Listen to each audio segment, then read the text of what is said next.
ይህ አብሪ ሚዲያ ነው።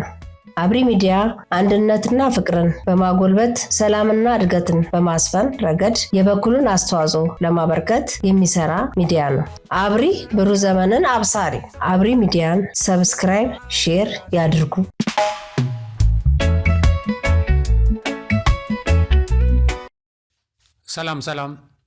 ሰላም የአብሪ ሚዲያ አድማጭ ተመልካቾቻችን፣ ሰላማችሁ በያላችሁበት ይብዛ።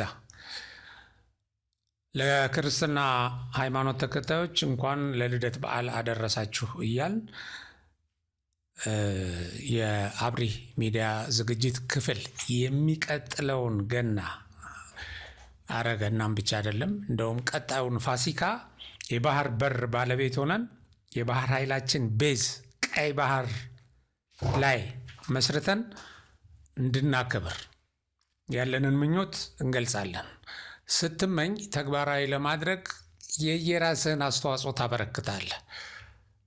ስትመኝ ስታቅድ እቅድህን ለማሳካት ጉልበት ይኖርሃል። እቅድህን ለማሳካት በአንድነት አቅምህን፣ ጉልበትህን፣ እውቀትህን አስተባብረህ ትሰራለህ። ስለዚህ የሚቀጥለውን የበዓላቶቻችንን ቀይ ባህር ላይ የቀይ ባህር ባለቤት ሆነን ታሪካዊ ቀይ ባህር ርስታችንን አስመልሰን እንደምናከብር ያለንን ምኞት እንገልጻለን። በነገራችሁ ላይ የቀድሞ ጦር ኃይሎችና የፖሊስ ሰራዊት ማህበር አመራሮችና አባላት ባደረጉት ስብሰባ ላይ ብርጋዴር ጀነራል ተስፋዬ ሀብተ ማርያም ጀግናው የጀግና ሜዳ የተሸላሚ ናቸው እንደምታውቁት፣ የአየር ወለዱ ጀግና።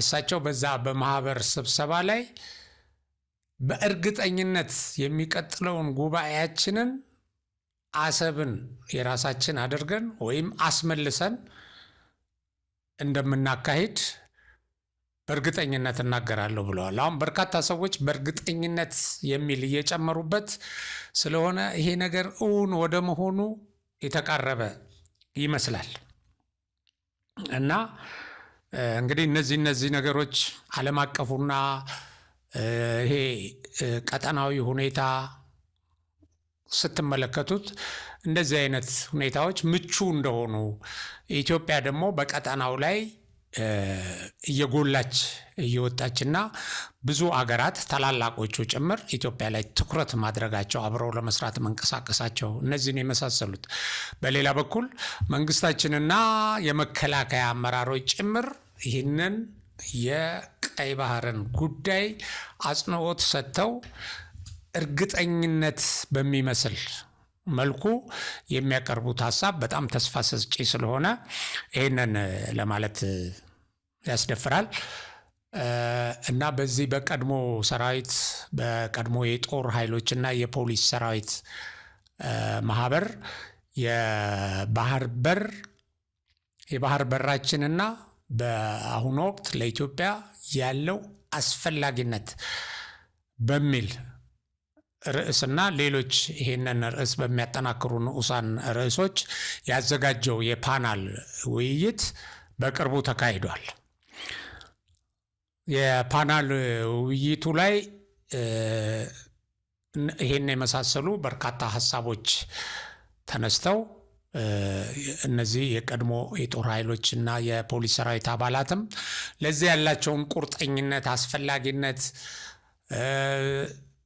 ልምዳቸውን፣ እውቀታቸውን ለትውልድ በማስተላለፍ ትውልዱን በማንቃት በማስተባበር በመቀስቀስ በአንድነት እንዲቆም ለብሔራዊ ጥቅም በማድረግ ከፍተኛ አስተዋጽኦ እንደሚያደርጉና ከዚህም በላይ በሚፈለግባቸው አስተዋጽኦ በስልጠናም በሌሎች አቅማቸው በፈቀደ መልኩ የሚጠየቁትን አስተዋጽኦ ለማበርከት ያላቸውን ቁርጠኝነት በዚህ የፓናል ውይይት ላይ አረጋግጠዋል። ይህንንም በዛሬ ፕሮግራማችን እናቀርባለን፣ የተወሰነውን ቀንጭበን። ይህንኑ ደግሞ የባህር በር ጉዳይ አስመልክተው ዶክተር አረጋዊ በርሄ የህዳሴ ግድብ ማስተባበሪያ ቢሮ ኃላፊ የህዳሴ ግድብ ላይ ያገኘነው ስኬት ለባህር በራችን ትልቅ አስተዋጽኦ እንደሚኖረውና ይህ የባህር በራችን በአጭር ጊዜ ስኬታማ እንደሚሆን የራሳቸውን እይታና ትንታኔም አቅርበዋል። በዚህ በአብሪ ሚዲያ ዝግጅት ላይ ቀርበው ማለት ነው። እና እነዚህን ሁለት ፕሮግራሞች ወይም የአብሪ ሚዲያ በእነዚህ ሁለት መድረኮች ላይ የተደረጉ ኢቨንቶችን ወይም ክንውኖችን በተከታታይ ያቀርብላችኋል። በመጀመሪያ የቀድሞ ጦር ኃይሎችና የፖሊስ ሰራዊት አባላት ያደረጉትን እጅግ በጣም ወኔ የተሞላበትን ግለት ያለበትን ቁጭት የተንጸባረቀበትን ስብሰባ ሁኔታ አቀርብላችኋለሁ። በዚህ ስብሰባ ላይ የፓናል ውይይቱን የተለያዩ የሰራዊቱ አመራሮችና የምሁራን ያቀረቡ ሲሆን የማህበሩ አባላት ውይይት አድርገውባቸዋል። አሁን ሁለት ነገር እንግዲህ ገጣጥሜ ልነግራችሁ ነው፣ ወይም ሁለት ግጥምጥሞሽ አለ። ይህ አሁን የአብሪ ሚዲያን የዛሬውን ዝግጅት የሚያቀርብላችሁ የአብሪ ሚዲያ አዘጋጅ፣ በሌላ በኩል እኔ ያንን የቀድሞ ሰራዊት ወይም የቀድሞ ጦር ኃይሎች እና የፖሊስ ሰራዊት ማህበር አባላት ያካሄዱትን ፓናል የመራሁት ነኝ እና እዛ ላይ ያቀረብኩትንም ይሄንን የባህር በር የተመለከቱ ሀሳቦች በቅድሚያ ያቀርብላችኋለሁ። ስለዚህ ከዚህ ተነስቼ የዛኛውን እንትን በማቅረብ ያው ሙሉ ፕሮግራሙን ወደ እናንተ አደርሳለሁ ማለት ነው። ተከታተሉ።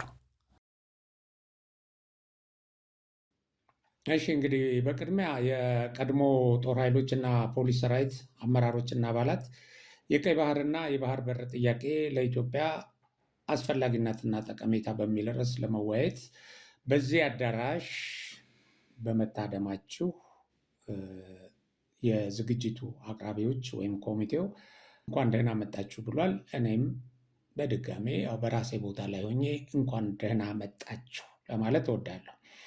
በመቀጠልም ከዚህ በፊት በግለሰብ ደረጃ እንኳን ለማንሳት እንደ ወንጀል የሚቆጠረውንና ለማንሳት የሚያስፈራውን የኢትዮጵያ የቀይ ባህር ባለቤትነት ጉዳይ አጀንዳ በዚህ መልኩ ተሰባስበን ለማንሳት በመቻላችን እንኳን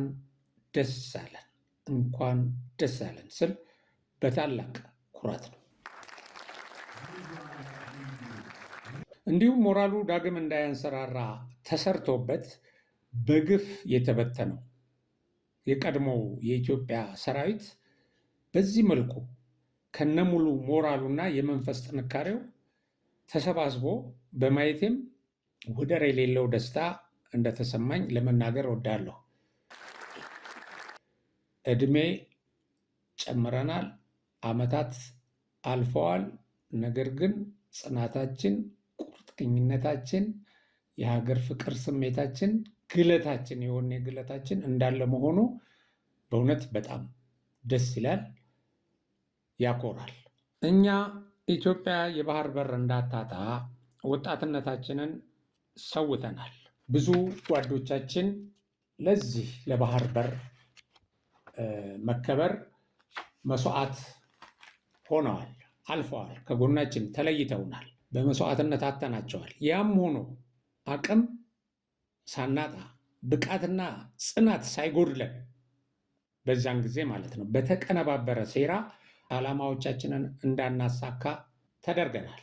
ከዚያም አልፎ ጡረታ፣ ሕክምናና አጠቃላይ የህይወት ዋስትና ሳናገኝ በግፍ የተበተንበት ሁኔታ ያው የሚያስቆጭ ነው። ይህ የተደረገው ያው ሁላችንም እንደምናውቀው ኢትዮጵያ ተሟጋች ዋስና ጠበቃ እንድታጣ የባህር በሯንና የቀይ ባህር ርስቷን ተነጥቃ ዳግም እንዳትጠይቅ ተኮማትራ እንድትቀመጥ ታቅዶ የተሰራ የጠላቶቻችን ሴራ ነው። ዛሬ ኢትዮጵያ ብሔራዊ ጥቅሟን አሳልፎ የሰጠን መንግስት ከጫንቃዋ ላይ አሽቀንጥራ ጥላ ለብሔራዊ ጥቅሟ የሚሟገት መንግስት አግኝታለችና በድጋሜ እንኳን ደስ ያለን። እናም ደግሞ ለብሔራዊ ጥቅሟ መከበር በጽናት የቆመ ሰራዊት፣ ዘመናዊ ሰራዊት፣ ኢትዮጵያዊ የሆነ ሰራዊት፣ አቅም ጥንካሬው ከፍ ያለ ሰራዊት ገንብታለችና ይህም እጅግ ሊያስደስተን የሚገባ ጉዳይ ነው። እንኳን ደስ ያለን። ከእንግዲህ ከመንግስት ጋር ቆመን የባህር በራችንን ለማስመለስ የሚጠበቅብንን ድጋፍ ለመስጠት ማንኛውንም ድጋፍ ለመስጠት ዝግጁ ነን። ይህንን እንግዲህ ማህበሩ በቀደም ሲል በትናንትናው ዕለት ባደረገው ስብሰባም አረጋግጧል። በግለሰብ ደረጃም ሚዲያ ላይ መግለጫ የሰጡ ሰዎች ይህንኑ ያረጋገጡበት ሁኔታ ነው ያለው እና ወደ ቀጣዩ ወረቀት አቅራቢ ከማለፌ በፊት እንግዲህ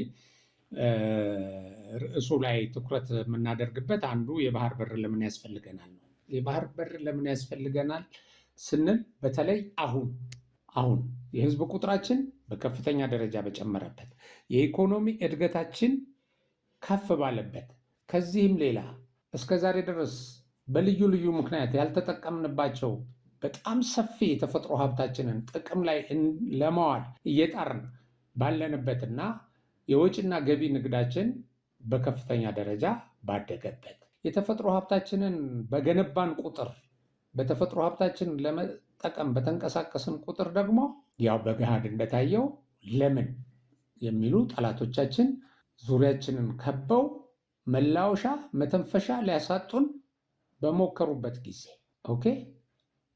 የባህር በር የህልውና ጉዳይ፣ የባህር በር የመኖርና ያለመኖር፣ የመተንፈስና ያለመተንፈስ ጉዳይ በሆነበት ወቅት ነው ይህን ውይይት እያደረግን ያለ ነው። ስለዚህ በዚህ ውይይት ከኛ በአብዛኛው የሚጠበቀው አሁን ካለንበት ሁኔታ አንጻር፣ አሁን ከደረስንበት የእድሜ ብዙዎቻችን ማለት ነው በሌላ ጉዳይ በእውቀት በማማከር የተወሰነ አስተዋጽኦ ልናበረክት እንችላለን በተጠየቅንበት ጊዜ ሁሉ። ነገር ግን ትውልዱን በአንድነት እንዲቆም በመቀስቀስ፣ ምክንያቱም በአንድነት መቆም የግድ የሚልበት ጊዜ ነው። በአንድነት መቆም ለብሔራዊ ጥቅማችን የግድ በሚልበት ጊዜ ግን ከፋፋይ አጀንዳዎች በከፍተኛ ደረጃ እየተሰራጩ ነው። ጠላቶቻችን አንድ ላይ ስንቆም እንደማይቋቋሙን ስለሚያውቁ ይህን ከፋፋይ አጀንዳ በከፍተኛ ደረጃ እያሰራጩ ነው። እኛ ለልጆቻችን፣ ለቤተሰቦቻችን፣ ለኢትዮጵያ ሕዝብ በአጠቃላይ ለትውልዱ በአንድነት ቆሞ ብሔራዊ ጥቅሙን እንዲያስከብር ማስተማር፣ ማነሳሳት ይጠበቅብናል። እንደዚህ ሲሆን ነው እንዲህ አይነት አስተሳሰቦች በትውልድ ውስጥ የሚሰርጹት። ማህበራት፣ እንደዚህ የተደራጁ ኃይሎች፣ እንዲህ የቀደሙ አባቶች፣ የቀደመው ትውልድ ይሄን ነው ማስተማር ያለበት እና በከፍተኛ ደረጃ እንደዚህ አይነት ነገሮች መስራት ይጠበቅብናል። ይሄንን ካደረግን የበኩላችንን አስተዋጽኦ እናበረክታለን። በዚህ ፓናልም ላይ እነዚህን የመሳሰሉ ነጥቦች ይነሳሉ። በጣም ይቅርታ የምጠይቀው ግን ያው ፓናሉን ሞዴሬተር ሆኜ እንድመራ የተሰጠኝን ስልጣን ተጠቅሜ ያው የተወሰነ ጊዜ ወስጄ ራሴ ያው ፓናሊስት ሆኛለሁ። መድረኩን ስላገኘው ያው ሀሳቤን ለመግለጽ ነው እና የሚቀጥሉት አቅራቢ ብርጋዴር ጀነራል ካሳዬ ጨመዳ ናቸው። ከዚያም ሌሎቹ ይከተላሉ በተያዘላቸው ሰዓት መሰረት። ግን ፓናሉ ሁሉም ሰው የሚሳተፍበት፣ ሁሉም ሰው የሚወያይበትና የሚሰማው የሚያቀርብበት እንደሆነ አስቀድሜ ልገልጽላችሁ እሞክራለሁ። አሁን ወደ መጀመሪያው አቅራቢ የተዘጋጁበትን ሀሳብ እንዲያቀርቡልን በክብር እጠይቃለሁ። አመሰግናለሁ። አሁን አንዱ የባህር በር እናገኝበታለን ከምንለው መንገድ አንጻር ያው ሰጥቶ መቀበል ነው። እንግዲህ ለምሳሌ ኢትዮጵያ ታላቁን የህዳሴ ግድብ አሳክታለች። አሁን በአፍሪካ ትልቅ የውሃ ባንክ እና ሌሎችም ሪሶርሶች አሏት ኢትዮጵያ እና ሰጥቶ መቀበል እና ይህንን አሁን ለምሳሌ የኤርትራ መንግስት ኤርትራ የሚባለው ሀገር እንዴት እየኖረ እንዳለ በኢኮኖሚ በማህበራዊ ምን አይነት ሀገር እንደሆነ እናውቃለን። ስለዚህ ኢትዮጵያ ወደ ቀይ ባህር የመመለሷ ጉዳይ ራሱ ለኤርትራ፣ ለአካባቢው ሀገሮች፣ ለቀጠናው ምን ትርጉም አለው ይላሉ? እስኪ እርስዎ እንደ አንድ ምሁር ሲገመግሙት። እንግዲህ መተባበሩ ቀጠናዊ ትብብር ማድረግ ምን ያክል ጠቃሚ እንደሆነ ከህዳሴ ግድብ ማየት ይቻላል። አሁን ኤሌክትሪክ ማምረት ጀምረናል። ኤሌክትሪክ ማምረት ስንጀምር ከኤሌክትሪኩ አሁን ለሱዳን እየሄደ ነው። የግብፅ ሸሪክ እየሆኑ አንዳንዴ ቢያስቸግሩንም የውጭ ምንዛሬ እኛም የውጭ ምንዛሬ የምናገኝበት ነው፣ እየተጠቀሙ ነው። ኬንያዎች እየተጠቀሙ ናቸው፣ ጅቡቲዎች እየተጠቀሙ ናቸው። ሌሎችም ደቡብ ሱዳን ይሁን ታንዛኒያ ይሁን ቅርብ ጊዜ ያገኛሉ። እና ይሄ ቀጠናዊ ትብብር እየፈጠረ ነው። አብረን እኛ ያለን እንሰጣቸዋለን፣ እነሱ ያላቸውም ይሰጡናል። አብረን ለማደግ እድል አገኘን ማለት ነው። የማንም ፈረንጅ ቅኝ ገዥ መጫወቻ መሆን እያበቃ ነው ማለት ነው። ትልቅ ለውጥ እየመጣ ነው ማለት ነው። እድገትም እናሳያለን፣ እየታየም አሁን ንግዱ ምናምኑ እንቅስቃሴው በእነዚህ ሀገሮች በጠቀስኳቸው ጎረቤት ሀገሮች እየተካሄደ ነው ያለው። ስለዚህ ይሄ ሰፊ ጥቅም አለው። አሁን ወደ ባህር በሩ ስንመጣ ደግሞ ለኤርትራም ከኢትዮጵያ ጋር መተባበሩ አብሮ መስራቱ ትልቅ ጥቅም ነው የሚያመጣው። እንግዲህ ሰፊ መሬት 1000 ምናምን ኪሎ ሜትር ያለው የባህር እንትን ወደብ ይዘህ በድህነት ላይ መኖር ምን ይባላል? ምንድን ነው ጥቅሙ? ይልቅስ ጎረቤቶች ብቻ እኮ አይደለንም፣ አንድ ህዝብ እኮ ነው። በቋንቋም በባህልም በሃይማኖትም በሁሉም የተሳሰረ ህዝብ ነው።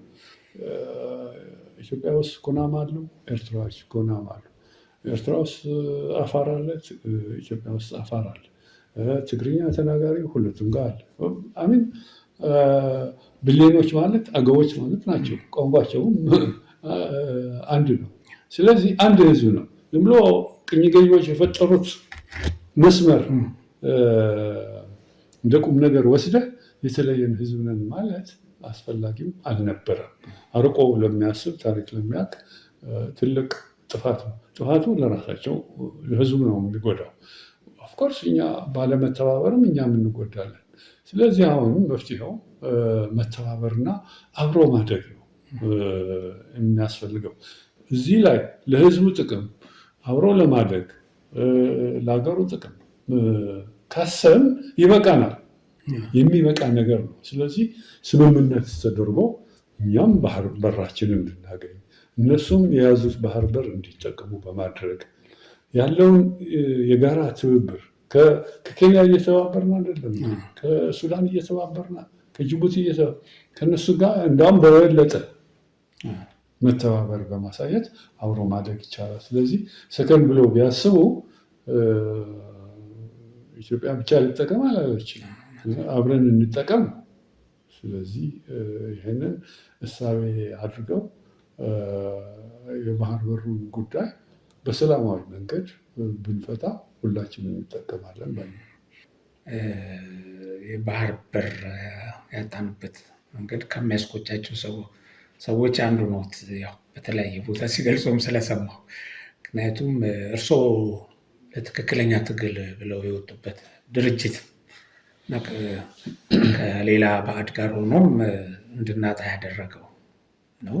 እንግዲህ ይሄ ዲፕሎማሲው ታሪካዊ የባህር በር ባለቤትነታችንን ያጣንበት መንገድ ህጋዊ ካለመሆኑ ጋር ይሄንን አስተያይተው ምንድን ነው እርሶ ያለዎት? እንግዲህ እስከ ቅርብ ጊዜ ድረስ የባህር በር ጥያቄ ማንሳት እንደ ወንጀል ይቆጠራል። እንደ ወንጀል፣ እንደ ጦርነት ፈላጊ እንደዚህ አይነት ቀብተው አስመስለው የሚያቀርቡ ወገኖች ነበሩ። ነገር ግን ህጋዊ ጥያቄ ነው፣ የመብት ጥያቄ ነው። ጥያቄው ደግሞ በአመፅ ሳይሆን በሰላማዊ መንገድ፣ በህጋዊ መንገድ ዓለም አቀፍ የውሃ ህጎችን መሰረት በማድረግ ሊገኝ የሚችል ነው።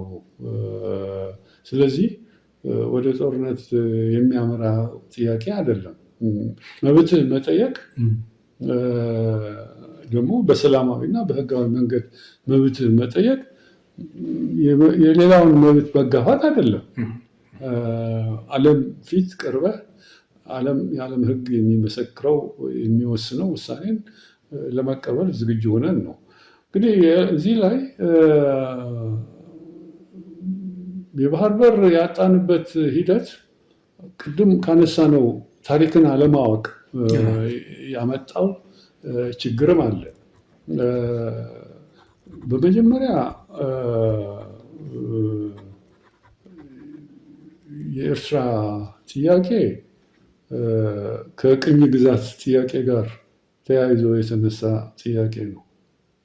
ጣሊያን ቅኝ ግዛት ሲያደርግ ያንን አካባቢ ሌሎች አውሮፓ ሀገሮችም ረድተውት ነበር የያዘው። ይሄ ደግሞ በ1890 ዓ.ም የቅርብ ጊዜ ታሪክ ነው። 1890 ቅርብ ጊዜ ነው። የቅኝ ግዛት ጉዳይ በሚነሳበት ወቅት የመጣ ታሪክ ነው። ከዛ በፊት የነበረው ታሪክስ ምንድን ነው ብሎ የሚጠይቅ ሰው እምብዛም አይደለም።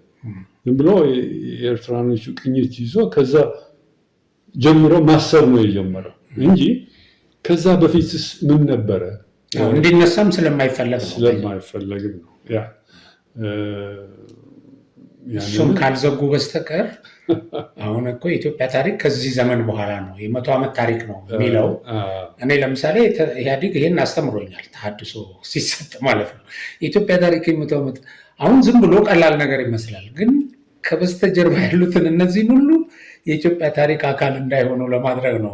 ሰው በእርግጥ በደንብ ብዙም ስላነበቡ በዚህ ዙሪያ ቀጥሎ አቋረጥኩ። ከዛ በፊት የነበረ ታሪክ ማየት ነበረብን። ዝም ብለን ከወገቡ የያዝነው ታሪክ ትርጉም አይሰጥም። ከመሰረቱ ማየት ነው። ኢትዮጵያ ስትባል ከጥንት ጀምሮ ከዘመነ አክሱም ጀምሮ ማየትና ያ አካባቢ አሁን ኤርትራ የተባለው አካባቢ ኤርትራ የሚባል ከነስሙ አልነበረም። የኤርትራ ባህር የሚባል ነበረ እንጂ ባህረ ነጋሽ ማለት ነው። ባህረ ነጋሽማ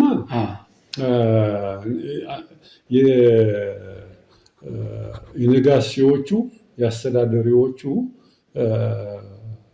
ለአስተዳደሪዎቹ የሚሰጥ ስም ነበረ። የነጋሲ ግዛት እንደማለት ነው። ከነጭራሹ ኤርትራ የሚባል መሬት አልነበረም። የኤርትራ ባህር የሚባል ነበረ። ይህም የምናገኘው አንድ ጽሑፍ ላይ ነው። ፐሪፕለስ ኦፍ ኤሪትሪያን ሲ የሚል ድሮ የተጻፈ በዘመነ አክሱም የተጻፈ ከዛ በፊትም የተጻፈ አንድ ጽሑፍ እዛች ላይ ነው ያለችው። ፐሪፕለስ ኦፍ ኤሪትሪያን ሲ የሚል ያችን ስም ጣሊያን ወስዶ ቅኝ ግዛት ላረገው ቦታ ኤርትራ ስያሜ ያረገው እንጂ ከዛ በፊት የነበሩ የኢትዮጵያ ነገስታት ኤርትራ ባህረ ነጋሽ የሚባል ነበረ። ባህረ ነጋሽ ማለት የነጋሲው ግዛት እንደማለት ነበር እና ገዢዎቹ የዛ አካባቢ ገዢዎች ኢትዮጵያን ሲገዙ በነበሩ ነገስታት የኢትዮጵያ ነገስታት ናቸው የሚያስተዳድሩት እስከ አፄ ዮሐንስ ድረስ አፄ ዮሐንስ እና አሉላን ይሾሙ ነበር በዛ አካባቢ እና ያ ስም ኋላ የመጣ ስም ነው ከነስሙ ማለት ነው። ስለዚህ እንግዲህ ለሉዓላዊነትም ብዙ ውጊያ አድርገዋል። እንግዲህ ራስ አሉላም ከዛ በፊትም የነበሩት ያን አካባቢ ለማስደፈር ተዋግተዋል። በጉንደት በጉራ ግብጾችን አሸንፏል። ከዛ በኋላ ጣሊያን ነው የመጣ። ጣሊያን ደግሞ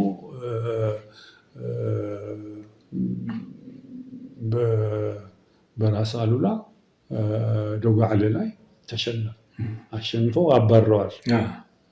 እስከዛ ድረስ የኢትዮጵያ ግዛት ነው የነበረው። ኤርትራ የሚባል ስምም አልነበረም እስከዛ ድረስ ማለት ነው። አፄ ቴዎድሮስም ሽሞቻቸውን እዛ ልከው ነበር የሚያስተዳድሩት። እንግዲህ የታሪክ መዛግብት ይህንን ያረጋግጣሉ። የግብሩ ስርዓት፣ ያስተዳደሩ ስርዓት ያረጋግጣሉ። ከዛ በኋላ ነው እንግዲህ የኤርትራኖች ስነ አእምሮ በጣሊያን ቅኝ ግዛት ተለውጦ ነፃ ሀገር እንሆናለን የሚሉ ነበሩ። ነፃ ሀገር የሚሉ ብቻ ሳይሆን አንድነትን እንፈልጋለን የሚሉ ነበሩ። ከጣሊያን ጋር የጣሊያን ቅያ አገዛዝ ሆነን እንቀጥልን የሚሉ ነበሩ። የሚገርም ነገር ነው። የሃይማኖት ፓርቲዎች ነበሩ። በተለይ ቆላው አካባቢ የነበረው የእስልምና ተከታይ ህዝብ ምዕራባዊ ቆላው ማለት ነው ኢስላሚክ ፓርቲ የሚባልም መስርተው ነበረ። ይሄ በጣሊያን ቅኝ ግዛት ወቅት ነበረ። ኋላ ግን ይሄ ሁሉ ፈራርሶ አፄ ኃይለ ሥላሴ ጥረት አድርገው ኢትዮጵያ በፌዴሬሽን እንድትያያዝ ከኢትዮጵያ ጋር እንዲሆን በተባበሩት መንግስታት አስወሰኑ እና በፌዴራል ስርዓት ተዳደር ነበር። ያ በአግባቡ አልቀጠለም። የፌዴራል ስርዓቱን አፍርሰው አንድነት ብለው ስለወሰኑ ያ ቁጣ ፈጠረ በኤርትራኖች መካከል። የውጭዎቹም ተጠቀሙበት፣ ተጽዕኖ ነበረ። ግብጽ ማለት ነው ገማል አብድር ናስር፣ ሁሉም አረቦችን በሙሉ አካባቢውን የአረቦች ኢንፍሉዌንስ ያለው የአረቦች ግዛት ያለው ለማድረግ ጥረት አድርገው ተቀናቃኞቹን የመገንጠል ዓላማ ያነሱትን መርዳት ጀመሩ። በዚህም ተሳካላቸው። ረጅም ጦርነት አደረጉ። ቲፒኤልኤፍም ረዳቸው። እንግዲህ ያ ችግር ቅድም እንዳልኩት በኢትዮጵያና በቲፒኤልኤፍ መካከል ግንኙነት እያጠናከረ መጥቶ ከነጭራሹ ቲፒኤልኤፍም አብሬ እገነጠላለሁ የሚል አቅጣጫ ነው የያዘው እና ይሄ በኢትዮጵያ ላይ ብዙ ችግር ፈጥሯል። አሁንም የእሱ ቅሪት ነው። አሁን የምናየው ችግርም የእሱ ቅሪት ነው። በትግራይ ላይ አሁንም ካልተገነጠልን የሚሉ አሉ። ኢትዮጵያውያን አይደለንም የሚሉ የታሪክ መሀይሞችም አሉ። ጀነራሎች ሁሉ እሱን እንመጣበታለን ወደ በኋላ። የእንትኑ ጊዜ የዚህ የድርድሩ ጊዜ ለንደን ላይ ድርድር ሲደረግ ለንደን ነበሩ። ለንደን ማለት ሄርማንኮን ሲያደራድር አውሮፓ ነበሩ። ያኔ ተቃውሞ ካሰሙት ሰዎች ማለት ኤርትራ እንዲገቡ ሲደረግ ይህን በተቃውሞ ብዙ ምሁራን እንትን ይሉ ነበረ። እንዴት ያስታውሱታል ያን ዘመን? እና ያ ህጋዊ ነው ወይ የሄደችበት መንገድ? ከህግ አንጻር ይሄ የኢትዮጵያ መንግስት እዚህ የነበረው የሽግግር መንግስት ነው። ሁለቱ ደግሞ አብረው ነው የተዋጉት ያው ለኤርትራ ነፃነት። እንግዲህ እነሱ ተፈራርመው ነው ሄደችው። ቡትሮስ ጋሌ የፈጸመው ተጽዕኖ ነበር። ኢቨን ራሱ ሄርማን ኮሄን ያደረገው እና እነዚህን ወቅት እስቲ እንዴት ያስታውሱታል? አዎ እንግዲህ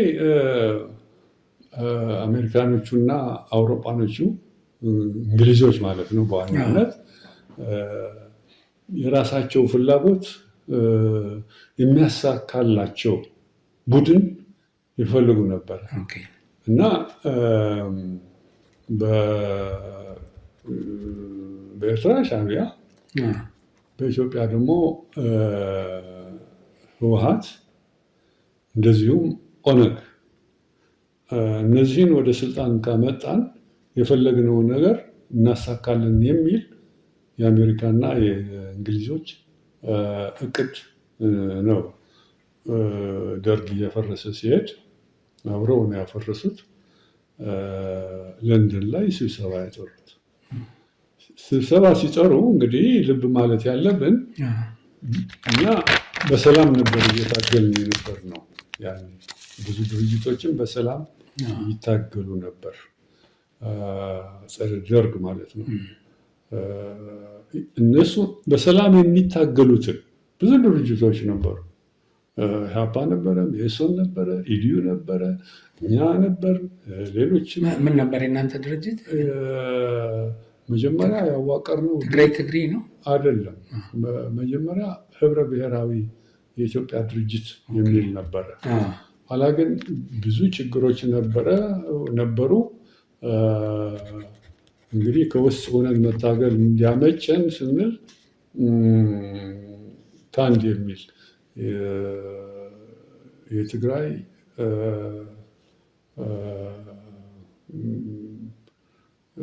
ትብብር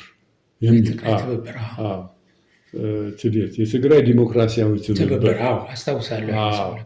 በእንግሊዝኛ ታንድ እንለዋለን። ትግራያን ናሽናል ዲሞክራቲክ ሙቭመንት ብለን እንቅስቃሴ ጀመረን ነበረ። በኢትዮጵያ ጥላ ስር የሚል ማለት ነው። ኤግዛክትሊ ከውስጥ ሆነን ለመታገል ህዝቡን ለማደራጀት ያኔ የጡዞ ነበር። ይሄ የብሔር ፖለቲካ ጡዘት ላይ ስለነበረ ያንን እንዴት ነው የምንፈታው ታዲያ ብለን አይ ከውስጥ ህዝቡን በማደራጀት ነው የምንፈታው እንጂ ይሄ ጡዘት አንችለውም ብለን ነበር የገባ ነው እንጂ ሲጀመር ህብረ ብሔራዊ የአንድነት ፓርቲ ብለን ነበር የጀመርነው። እንግዲህ አሜሪካኖቹና እንግሊዞች በሰላም የሚታገሉትን አግልለው ሁላችንም አግልለው በጦርነት ወደ ስልጣን ሊመጡ ይችላሉ ብለው ያመኑባቸው ጡንቻ ያላቸው ሻዕቢያ፣ ህወሓት እና ኦነግን ነበር ለማገናኘት የሞከሩት ለንደን ላይ። ስለዚህ አንዱ ችግር ፈጣሪ እነሱ ናቸው። እነሱ ወደ ስልጣን አመጡ።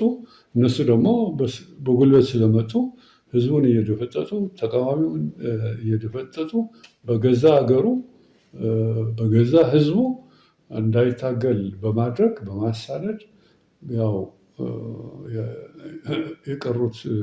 የቀጠሉት 27 ዓመታት ስልጣን ላይ እንዲቆዩ አድርገዋል። ስለዚህ ኋላ ኦፍኮርስ የቆጫቸው አሉ። አሁን ሄርማን ኮሄን እንደ ቆጫቸው ይናገራሉ። ትክክል አላደረግንም፣ ባለጡንቻዎቹ ብቻ ነው ወደ ስልጣን ያመጣ ነው። እነሱ ደግሞ በመጡበት መንገድ መግዛት ጀመሩ። በጡንቻ መጡ፣ በጡንቻ መግዛት ቀጠሉ። መከራችን አየ ህዝብ፣ የኢትዮጵያ ህዝብ መከራውን አየ። መጨረሻ ላይ በእርግጥ እና ኢትዮጵያንም የባህር በር ያሳጡት እንግዲህ እነዚህ ሰዎች ናቸው። ኤግዛክትሊ ሻዕቢያ ነፃ ወጥቻለሁ አለ። ቲፒኤልኤፍም ትክክል ነው ብሎ ደገፈው፣ አጸደቀለት። ስለዚህ በዚህ የተነሳ ባህር በራችን አጣ።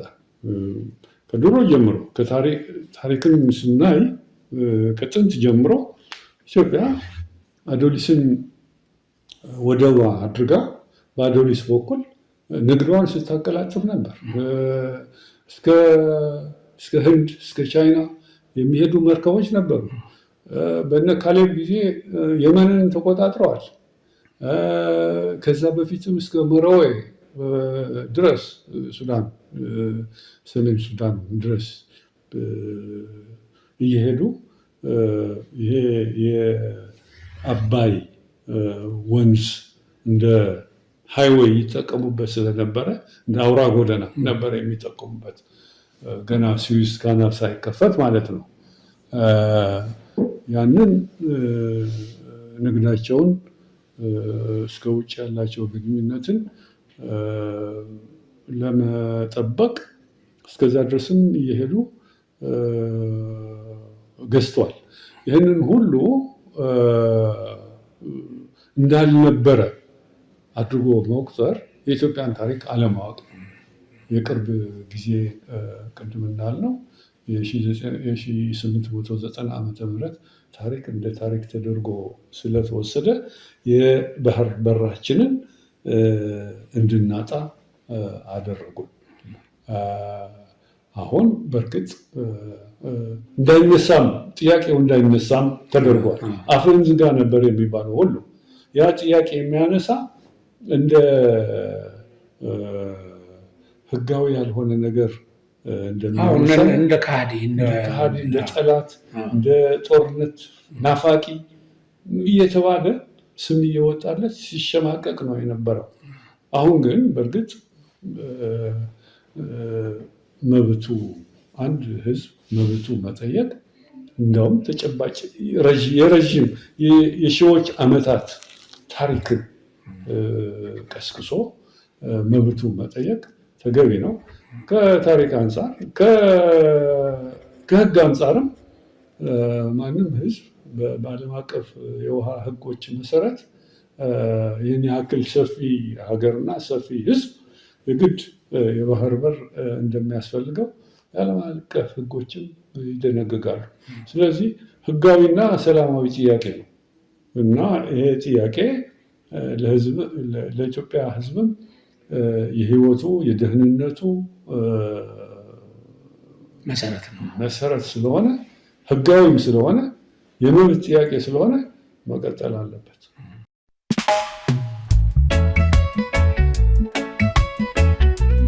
ይህ አብሪ ሚዲያ ነው። አብሪ ሚዲያ አንድነትና ፍቅርን በማጎልበት ሰላምና እድገትን በማስፈን ረገድ የበኩሉን አስተዋጽኦ ለማበርከት የሚሰራ ሚዲያ ነው። አብሪ ብሩህ ዘመንን አብሳሪ። አብሪ ሚዲያን ሰብስክራይብ፣ ሼር ያድርጉ።